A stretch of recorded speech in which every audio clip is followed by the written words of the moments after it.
নমস্কার, কেমন আছেন সবাই? আশা করি সকলে খুব খুব ভালো আছেন। আমিও ভালো আছি। তো চলুন, একটা ভিডিও নিয়ে এসে গেছি। আজকে শেয়ার করব সারাদিন কিভাবে কাটিয়েছি, সেগুলোই আর শেয়ার করতে এসে গেছি। তো ওই দিন সকালবেলায় চলে গেছিলাম বাজার করতে, আমি আর আমার হাজব্যান্ড মিলে। তো তারপর হাজব্যান্ডকে বলি একটা কড়া নেব। তো কড়া একটা নিয়েছি, সেটা পরে দেখাবো। যে কড়া এখন রান্না করছি, কড়াটা কালো হয়ে গেছে। এটা আমার বিয়ের আগেই আমার হাজব্যান্ড এনেছিল, তখন ও মেসে থাকতো, এটাতে রান্না করতো। আর আমি একটা কড়া কিনেছিলাম, সেটা কিন্তু আমার শাশুড়ি মা বাড়িতে নিয়ে গেছে। তারপর আমি আবার ননস্টিকের কিছু কড়া কিনেছিলাম, কিন্তু সব সময় বাড়িতে তো আর ননস্টিকের ওই কড়াগুলোতে রান্না করা সম্ভব নয়। তো সেই জন্য একটা আমার খুব কড়া লাগতো। তো হাজব্যান্ডকে বলি, তা হাজব্যান্ড আমাকে কিনে দেয়। তারপর বাজার করি, এই যে মাছ কিনি, নিয়ে তারপর বাড়ি ফিরি, এসেই একদম রান্না বসিয়ে দিই। কেননা হাজব্যান্ড অফিস আছে আর কি। তো হাজব্যান্ডের অফিস আছে বলে তাড়াতাড়ি এসে রান্নাটা বসিয়ে দিই। আজকে এই পমফ্রেট মাছ এনেছিলাম, তো সেই পমফ্রেট মাছ দিয়ে আলু ঝিঙে দিয়ে ঝাল বানাবো। খেতে কিন্তু খুব ভালো হয়, ভালোও হয়েছিল। তো এখন এই যে রান্না করছি। আর আমাদের এখানে সবজির দাম কিন্তু খুব খুব বেশি, মাছের দামও রয়েছে বেশ ভালো, তবে মাংসের দাম মনে হয় একটু কম। হ্যাঁ, তো আজকে ইচ্ছে আছে একটা নতুন রেসিপি শেয়ার করার। তো তাই এই ভিডিওটা একদম শেষ পর্যন্ত দেখবেন। তো সেই রান্নাটা দেখে মনে হবে আপনাদের বাড়িতে একবার ট্রাই করার, এমন একটা রান্না। সেটাও চিকেনের রেসিপি, সেটা হচ্ছে হায়দ্রাবাদি চিকেন। তো নতুন কড়াতে রান্না করব। আমি আর আমার হাজব্যান্ড বলি যে নতুন কড়াতে একটা স্পেশাল কিছু রান্না করলে ভালো হয় না? তো ও বলে, আমি এই মাঝখানে এক জায়গায় একটা ভিডিও দেখেছি, সেটা কিন্তু এইভাবে রান্না করেছিল, তুমি করো, খেতে খুব ভালো হবে। তো ওর না একটু নতুন নতুন রান্না, মানে ওকে করে দিলে ও খেতে ভালোবাসে। বিশেষ করে আমার মেয়ে তো খুব ভালোবাসে চিকেন, আর আমার হাজব্যান্ডও ভালোবাসে। তো আমরা সবসময় একঘেয়েমি রান্না করি, তার থেকে বাড়ির যদি সবাই বলে যে এইভাবে একটু নতুন কিছু করো, তো সেটা আমি ট্রাই করি, আমার ভালো লাগে রান্না করতে।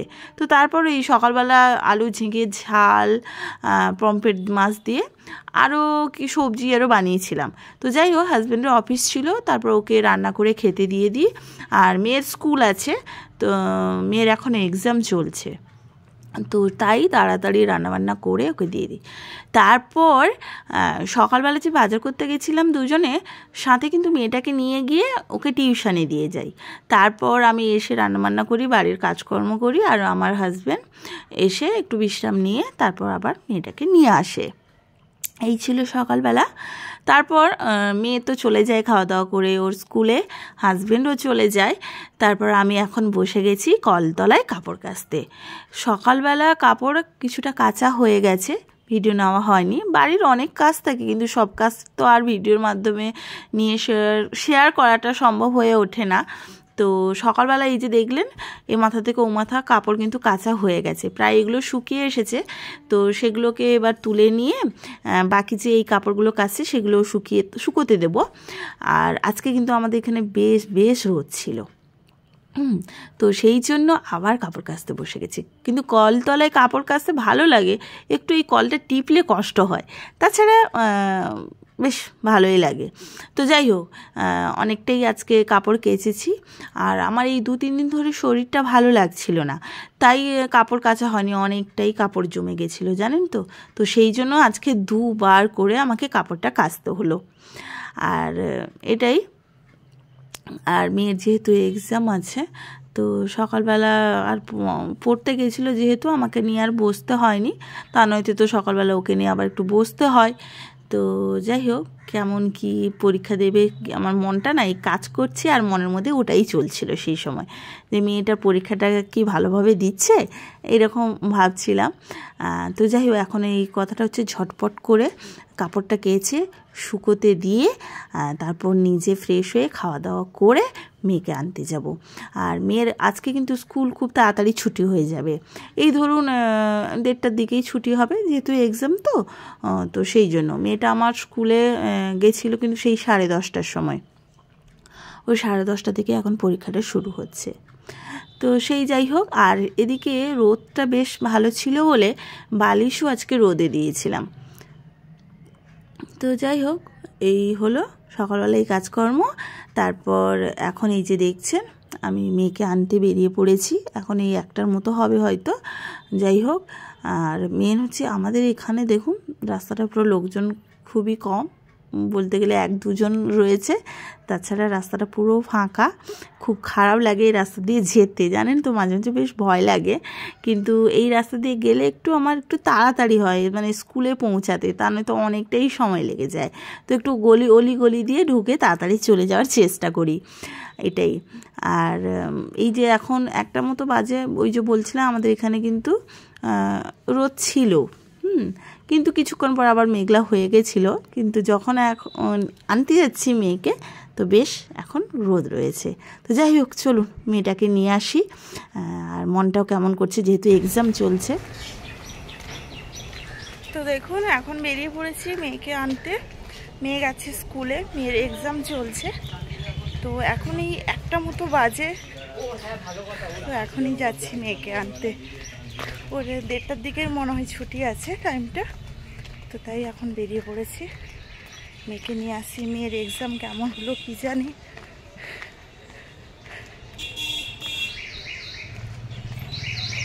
চলো ওকে নিয়ে আসি, তারপর আবার দেখা করছি।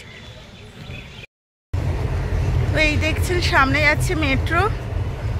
এই মেট্রো লাইনের নিচ দিয়ে চলে যাব, তাহলে কি হবে, তাড়াতাড়ি স্কুলে পৌঁছে যাব। আর মেন রাস্তা দিয়ে ঘুরে গেলে অনেকটাই সময় লেগে যায়, তাই একটু শর্টকাট রাস্তা দিয়ে যাওয়ার চেষ্টা করি। এই যে নিচ দিয়ে দেখছেন তো জায়গাটা রয়েছে লাইনের নিচে, তো ওখান দিয়ে ওপারে চলে যাব। খুব তাড়াতাড়ি হয়ে যায়, বাড়ি থেকে খুব জোর হলে 15 মিনিট হাঁটা পথ হয়, এটাই। দেখুন তো আমার মেয়ের মুখটা দেখে মনে হচ্ছে আজকে ও পরীক্ষাটা ভালো দিয়েছে। আমার মনে হচ্ছে আজকে ভালো পরীক্ষা দেয়নি। কেন? মুখটা আমি দেখছি অতটা হাসি খুশি নেই। বাংলা ছিল তাই তো, আজকে বেঙ্গলি ছিল এক্সাম। এখন দেখা যাক রেজাল্ট কেমন করে। বেরিয়ে দেখছি যেন মুখটা কেমন কেমন। আমি বললাম কি রে, তোর পরীক্ষাটা মনে হয় ভালো হয়নি? কই বলছে সত্যি ভালো হয়েছে তো। রেজাল্ট কিন্তু ভালো হলে দেখাবো, আর খারাপ হলেও বন্ধুদের দেখাবো। বদমাইশি করলে তখন দেখবে।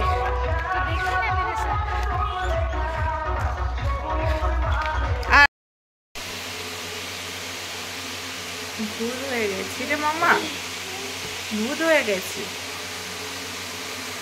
আমার মাম্মা পেছনে বসে দেখা যাচ্ছে না, ওই যে আমার মাম্মা বসে আছে।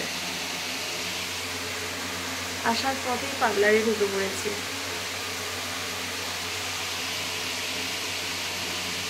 এখন বেজে গেছে প্রায় কটা বাজে গো?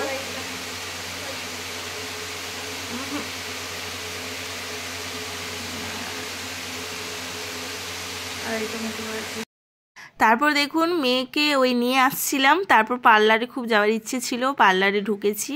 ওই আমাদের একদম বাড়ির পাশেই একটা পার্লার ছিল, তো মেয়েকে ওই স্কুল থেকে যে আসলাম ওইভাবেই ঢুকে যাই। আচ্ছা, এটা ছিল আজকের রান্না, মেন টপিক, যে রান্নাটা আজকে শেয়ার করব। অসাধারণ খেতে, এবং এটা হচ্ছে হায়দ্রাবাদি চিকেন। তো মেন এর যে মশলা হচ্ছে এগুলো দিতেই হবে। এই মশলাটা দেওয়ার জন্যই রান্নাটা একদম অন্যরকম হয়েছিল। যেহেতু আমরা রান্নাটা করে খেয়ে নিয়েছি, জানি যে কত ভালো হয়েছিল, তাই ভাবলাম আমাদের বন্ধুর সাথে শেয়ার করে নিই। তো দেখুন এখানে রয়েছে গোটা ধনে, তারপর মৌরি, জিরে, শুকনো লঙ্কা, তারপর এলাচ, গোলমরিচ। আর আচ্ছা, আমি এখানে বলি, বিরিয়ানির যে গোটা মশলা বাজারে বিক্রি হয়, আপনারা সবটুকুই সেটা কিনে নেবেন, যা যা বিরিয়ানিতে লাগে। তো সেই মশলাটাই হালকাভাবে ভাজতে হবে।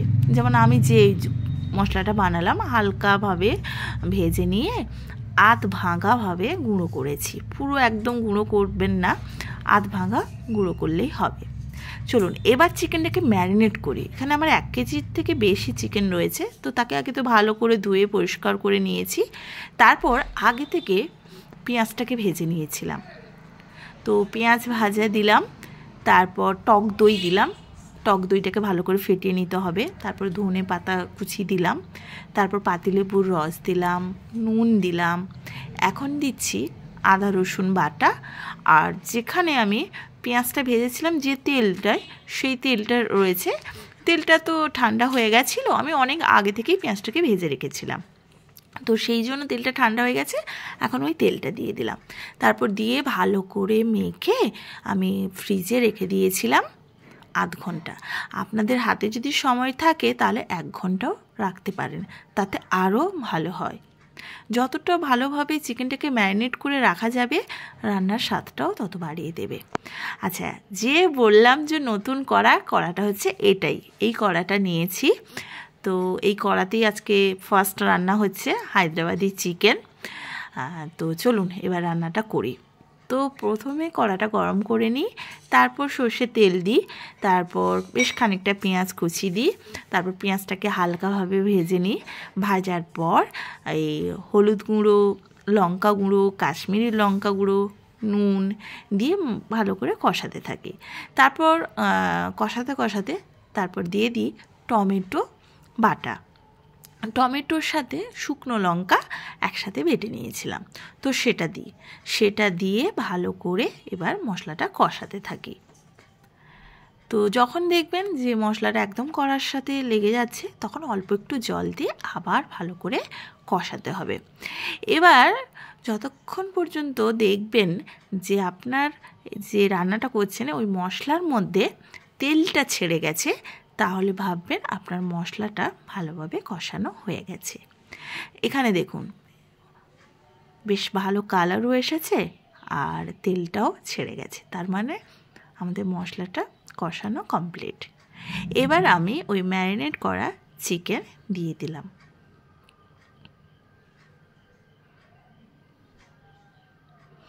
এবার চিকেনটা দিয়ে ভালো করে নাড়াচাড়া করে ঢাকা দিয়ে 5 মিনিট অন্তর নাড়বো, আবার ঢাকা দেব। এইভাবে 3 থেকে 4 বার ঢাকা দিয়ে রান্না করতে হবে ভালো করে। আর 20 মিনিটের মতো রান্না করলেই রান্নাটা হয়ে যাবে।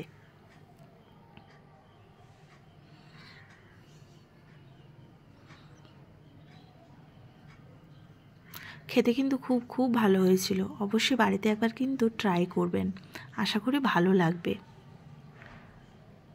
বিশেষ করে যে মশলাটা আমরা বানিয়েছি, ওই মশলার যে একটা স্মেল বা গন্ধ যে এত সুন্দর, তার জন্যে রান্নার স্বাদটা একদম নতুনত্ব এনে দিয়েছিল। হ্যাঁ, আচ্ছা, আমি এখানে আলু দিয়েছি, আপনারা আলু দিতে পারেন অথবা নাও পারেন। কারণ কি, আলুটা আমি কেন অ্যাড করলাম, কেননা আমরা ভাতের সাথে খাবো। রবিবার দুপুরবেলায় এই রান্নাটা করেছিলাম। তো এই রান্নাটা অ্যাকচুয়ালি রুটি, পরোটা, নানের সাথে বেশি যায়, বেশি ভালো লাগবে। গ্রেভি একদম মাখা মাখা যেটা আমরা বলি, সেইভাবেই রান্নাটা হবে। তো সেই জন্য আলুটা না দিলে মনে হয় আরও ভালো হতো। আমার মেয়ে কিন্তু কখনোই চায়নি যে আলু দিই। আমার মেয়ে বলে, মা আলু দিতে হবে না, কিন্তু আমি আলু দিয়েছিলাম, যেহেতু ভাতের সাথে খাবো, আলু একটু লাগবে আমাদের। এই যে এবার দিলাম ওই মশলাটা, আধ ভাঙা করে নিয়েছিলাম যে গুঁড়ো মশলা, ওটা দিলাম, আর কাঁচা লঙ্কা কুচি দিলাম। প্রায় রান্নাটা শেষের পথে, মানে কষানোটা শেষের পথে বলছি, প্রায় 80% মতো আমার চিকেনটা কষানো হয়ে গেছে। তারপর কাঁচা লঙ্কা, কয়েকটা চেরা কাঁচা লঙ্কা দিলাম, আর বেশ খানিকটা ওই গুঁড়ো মশলা দিলাম, দিয়ে আবারও ঢাকা দিয়ে প্রায় 5-7 মিনিট ধরে রান্নাটা করেছিলাম। দেখুন প্রায় হয়ে এসেছে, মাংস থেকে তেলও ছেড়ে গেছে, আর কালারটা কি অসাধারণ এসেছে দেখুন। খেতেও সেইভাবেই হয়েছিল। নতুন কড়ায় প্রথম রান্না করলাম হায়দ্রাবাদি চিকেন, যেটা খেতে অসাধারণ হয়েছিল। তো এইভাবে বাড়িতে ট্রাই করবেন, আশা করি আপনাদের ভালো লাগবে। তো কষানোটা হয়ে এসেছে, এবার আমি পরিমাণ মতো জল দিয়ে দেবো। জল এখানে বেশি দেওয়ার কোনো প্রয়োজন নেই, যেহেতু এটা একটু মাখা মাখা হবে আর কি। তো তাই যেহেতু আলু দিয়েছি, আলুটা একটু সেদ্ধ হবে, তার মতো করে অল্প জল দেব, দিয়ে 10 থেকে 15 মিনিট ভালো করে ফুটিয়ে নেব। ফুটিয়ে নিলেই আমাদের আজকের হায়দ্রাবাদি চিকেনের রান্নাটা কমপ্লিট হবে। আর কিচ্ছু দিতে হবে না, শুধু জল দিয়ে 10 থেকে 15 মিনিট ভালোভাবে রান্নাটা করে নিলেই রান্নাটা কমপ্লিট। তো এই ছিল আজকের আমার রেসিপি। তো রেসিপিটি কেমন হলো অবশ্যই কমেন্টে জানাবেন। আর ভিডিওটা বড় করছি না, এখানেই রেখে দিচ্ছি। যারা আমার ফার্স্ট টাইম আমার ভিডিওটা দেখছেন, আশা করি আমার সাথে থাকবেন, আমার চ্যানেলটিতে সাবস্ক্রাইব করে নেবেন। আর কি ধরনের রেসিপি দেখতে চান সেটা কিন্তু আমি শেয়ার করার চেষ্টা করব। আমার মধ্যে কিন্তু রান্না করার মানে খুব ইচ্ছে, জানেন তো, আমি রান্না করতে খুব ভালোবাসি। আমি যা কাজ করি আমার মনে হয় খুব পরিশ্রম হয়, কিন্তু রান্না করলে আমার ভালো লাগে, মানে রান্নাটা আমার ভালোই লাগে। তো যাই হোক, আশা করব আমার বন্ধুরা সবাই আমাকে একটু উৎসাহ করবেন, অবশ্যই কমেন্ট করবেন। আর এই রান্নাটা বাড়িতে কিন্তু একবার অন্তত ট্রাই করবেন। দেখুন ফাইনাল লুকটা দেখুন, কালারটা কি অসাধারণ এসেছে। আর এইভাবেই রান্নাটা করতে হবে। তো কিভাবে হয়েছে দেখে নিন, বেশি ঝোল থাকবে না, এইরকম একটু মাখামাখাই থাকবে। আর এটা রুটির সাথেও ভালো লাগবে, পরোটার সাথেও ভালো লাগবে, নানের সাথেও ভালো লাগবে, সাথে তো আমরা ভাতের সাথে খেয়েছিলাম। তো যাই হোক, এখন আসি, সবাই ভালো থাকবেন।